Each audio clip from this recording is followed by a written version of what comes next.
नमस्ते दोस्तों, आप सबका एक बार फिर से स्वागत है आपके अपने YouTube चैनल सत्य सनातन में। अब आपको ये बात तो समझ ही आ गई होगी कि बुरे या अच्छे का कोई कॉन्सेप्ट नहीं होता है। कॉन्सेप्ट होता है सिर्फ और सिर्फ एक उम्मा का। इसके विषय में बहुत सारी बातें कर चुका हूँ, मुझे बहुत ज़्यादा कुछ कहने की आवश्यकता नहीं है। लेकिन आप लोगों ने एक प्रश्न पूछा है कि यह जो बार बार कहा जाता है कि तेरा दिन तेरे लिए मेरा दिन मेरे लिए, इस बात का क्या मतलब है। दोस्तों, ये आयत संख्या 109(6) है और इसमें कहा गया है कि तेरा दिन तेरे लिए है और मेरा दिन मेरे लिए है। यहां पर दीन का अर्थ होता है मजहब, जिसको कि मोटी भाषा में धर्म से लिया जाता है। वो तो आप सभी जानते हैं कि धर्म एक ही है। बाकी जितने भी मनुष्यकृत हैं वो सब के सब दीन मजहब कल्ट कहलाते हैं। यहां पर जो दीन का अर्थ लिया जाता है, जो भारतवर्ष में सनातनियों के साथ में जब कन्वर्सेशन होता है तो उनको इसी प्रकार से कहा जाता है कि तेरा दिन तेरे लिए मेरा दिन मेरे लिए। लेकिन यहां पर एक सबसे बड़ा प्रश्न यह आता है कि जब आप लोग पहले ही इस बात को कह चुके हैं कि इस्लाम के सिवाय कोई दीन है ही नहीं, यहां पर आप किसकी बात को नकारेंगे, किसको कहेंगे आपके ऐसा तो कहीं नहीं कहा गया है। मैं बहुत ज़्यादा बड़ी बात नहीं कहता हूं, मैं सिर्फ इतना कहता हूं कि 5 वक्त अजान होती है और अजान में कहा गया है कि नहीं है कोई भी माबूद सिवाय अल्लाह के। और कौन से अल्लाह? वो अल्लाह जिनका वर्णन कुरान में है, अर्थात उसके अलावा जिन पुस्तकों में है, जिस प्रकार के गुण धर्म स्वभाव वहां पर दिए गए हैं, उनसे कुरान का कोई वास्ता मतलब सीधा नहीं है। तो इस वजह से जितने अन्य धार्मिक ग्रंथ हैं या मजहबी ग्रंथ हैं, उनके अंदर उनके ईश्वर के जो भी गुण धर्म स्वभाव हैं वो मान्य ही नहीं है, उनके अलावा कोई भी मान्य नहीं है। तो जब वो मान्य ही नहीं है तो ऐसा कैसे कह सकते हैं कि तेरा दिन तेरे साथ और मेरा दिन मेरे साथ? आपकी नजर में तो दूसरा कोई दिन है ही नहीं। दीन नहीं है तो फिर ये क्यों? ये होता है अलतकैया। जब कहीं से पिंड छुड़ा करके भागना होता है तो सिर्फ ये बात कही जाती है तेरा दिन तेरे लिए मेरा दिन मेरे लिए। लेकिन जब आपकी नजर में कोई है ही नहीं तो आप किसको कह रहे हो? इसलिए इन सभी छोटे छोटे पॉइंट्स का आप ध्यान रखिएगा। और कहा यह जाता है कि इन सब चीजों से इस्लाम का कोई वास्ता नहीं है।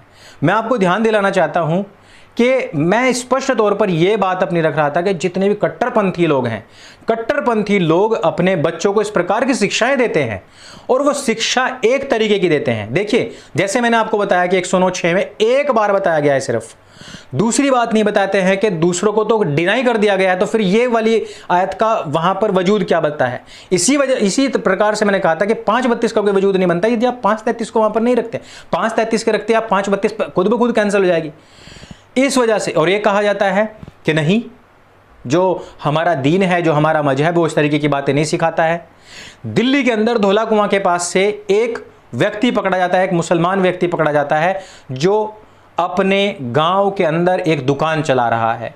2010 के अंदर यह गल्फ कंट्रीज में नौकरी के लिए जाता है और वहां पर उसका पूरी तरीके से ब्रेन वॉश करके उसको ISIS में भर्ती कर लिया जाता है। ISIS की फुल फॉर्म क्या है? Islamic state. IS का मतलब क्या है? Islamic state. तो इस्लामिक स्टेट के नाम पर हजारों लाखों लोगों को भयभीत करने वाले, उनका गला रेतने वाले लोग क्या इस्लाम को बदनाम नहीं कर रहे हैं?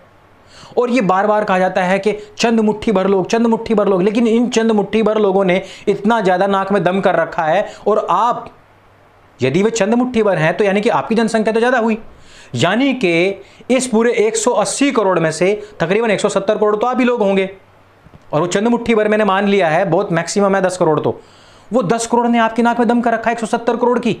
ऐसा कैसे हो सकता है? और ना केवल आपकी, ना केवल वो आपके मजहब को बदनाम कर रहे हैं बल्कि पूरे विश्व को त्रस्त किया हुआ है। यही नहीं, 15 से अधिक देशों के अंदर वो बैन कर दिए जाते हैं इस मजहब के लोग। यही नहीं, अमेरिका में उनको नंगा करके उनकी चेकिंग की जाती है। 3 नाम से ज्यादा कभी गिनवाने से 3-4 नाम से ज्यादा कभी गिनवाते नहीं है। आप 5वां नाम इनसे पूछ करके देखिए कभी।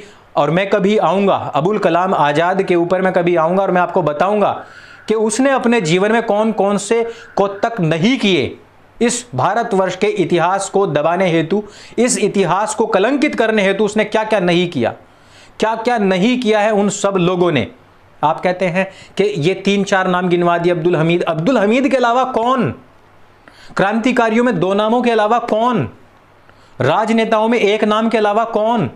साइंटिस्ट अकेले ने कोई मिसाइल, कोई बम, कोई परमाणु बम नहीं बनाया था। हजारों लोगों की टीम उनके साथ में थी। किसी और का नाम तो नहीं लिया गया कभी भी। क्या कभी आपने देखा है वर्ल्ड कप जीतने के बाद में केवल और केवल धोनी को ही कह दिया गया हो? ना कोई टीम है, ना कोई कोच है, ना कोई कैप्टन है, ना कोई साइड के लोग हैं, कोई भी नहीं, सिर्फ और सिर्फ धोनी अकेला कप उठा करके लाता है क्या? ऐसा नहीं होता है। लेकिन ठीक है भाई, लीडर हैं, नाम ले दिया गया, लेकिन अभी यति स्वामी नरसिम्हानंद सरस्वती जी ने कितने खुलासे नहीं किए। ये वो सब चीजें हैं, मैं बार बार कहता हूं, 7,35,000 ऑन रिकॉर्ड क्रांतिकारियों में से 4 नाम नहीं गिनवा पाने वाले लोग कहते हैं कि हमारा भी खून शामिल है इस मिट्टी में, और इतनी बार कह चुके हैं कि अब तो मन करता है कि इस मिट्टी में से उस खून को निकाल करके वापस इनकी रगों में डाल दिया जाए और कह दिया जाए कि ले भाई अपना खून ले और निकल, जहां निकलना है। इन सब दोगलेपनों में, इन सब तकैयों में ना कहीं भी आप फंसिएगा। राम मंदिर के खिलाफ कितनी बड़ी षड्यंत्र, कितनी बड़ी यहां पर भारतवर्ष के अंदर आतंकवादी हमले करने की जो अभी साजिश नाकाम हुई है दिल्ली के अंदर, कितना आईईडी पकड़ा गया है, किसके नाम पर हो रहा है सब कुछ? क्या कभी उनका गिरबान पकड़ करके कहा जाता है कि इस्लाम को बदनाम कर रहे हैं? जो लोग इनकी तथाकथित पवित्र पुस्तक की आयतों को पढ़ पढ़ कर लोगों का गला रेतते हैं, क्या इन्होंने उनका गिरबान पकड़ करके कभी कहा है कि इस काम को रोक दीजिए? बीच में उनको रोक करके कहा है कभी कि इसको रोकिए? कहा है कभी? नहीं है हैसियत इतनी। इस वजह से यदि आप कह रहे हैं स्पष्ट तौर पर कि मैं कट्टरवादियों के खिलाफ बोल रहा हूं, तो जो आपको मॉडेस्ट लगते हैं वो भी आपको बीच में रोक देंगे कि नहीं, आप कट्टरपंथियों के खिलाफ भी ना बोलिए। तो यहां यह देश है जहां पर श्री कृष्ण महाराज के नग्न फोटो लग सकते हैं, उस मुस्लिम चित्रकार को पकड़ा जाता है, छोड़ दिया जाता है। यहां पर यह वो देश है जहां पर रामचंद्र जी को न्याय लेने हेतु 500 साल तक अदालत में सरकारों के आगे केस लड़ना पड़ता है, सुनवाई करवानी पड़ती है, बकायदा रामलला के रूप में उनको वहां पर हाजिर होना पड़ता है, उनकी तरफ से अपने लोगों को भेजना पड़ता है, वो सवाल किए जा सकते हैं। लेकिन आपकी नजर में एक मॉडेस्ट खास दीन का व्यक्ति यह कह करके उठने के लिए तैयार है कि भाई मैं इस पर बात ही नहीं करूंगा। यह क्या बात हुई? वेद और पुराण पर बात हो सकती है, उपनिषदों पर बात हो सकती है, गंदे आरोप लग सकते हैं, महिषासुर दुर्गा के विषय में गंदी बातें चल सकती हैं, शिव पार्वती के विषय में हो सकता है, गणपति के विषय में हो सकता है, राम सीता इनके विषय में गंदे गंदे फोटो, सब कुछ हो सकता है और डिबेट हो सकती है लंबी लंबी।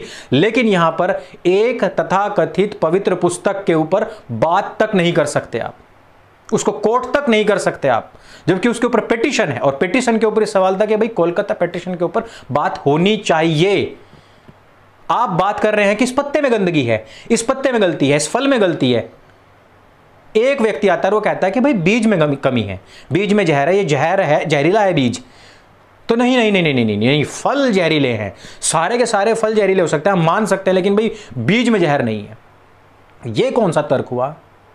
इस वजह से अब कल शुक्रवार के दिन क्या कहा है हाई कोर्ट ने? क्या कहा है?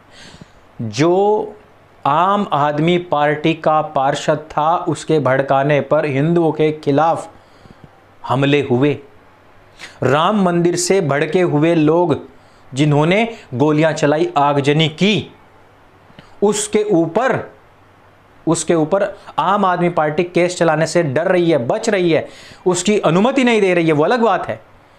लेकिन यहां हिंदुओं को उनकी आस्था के विपरीत जाकर के उनको मारने वाले लोग खुले घूम सकते हैं, गालियां दे सकते हैं, लेकिन जहां से वो सारी की सारी चीजें चली हैं, जो चीज उनको सिखाती है कि ये काफिर जो है वो वाजिबुल कत्ल हैं, उस चीज के ऊपर बात नहीं करनी, नहीं तो हम डिबेट छोड़ करके भाग जाएंगे। ये कहां की बात हुई? ये तो मैं अभी शुक्रवार के फैसलों की बात बता रहा हूं, शुक्रवार को पकड़े हुए गए आतंकवादियों की बात बता रहा हूं, उस आतंकवादी संगठन का नाम लेकर के बता रहा हूं कि उस संगठन का नाम क्या है। फिर कैसा दोगलापन भाई? फिर क्यों फंस रहे हो? इस वजह से मैं कहता हूं अपने आंख कान खोल कर रख रखिए, और ये 2 आंखों से काम नहीं चलेगा।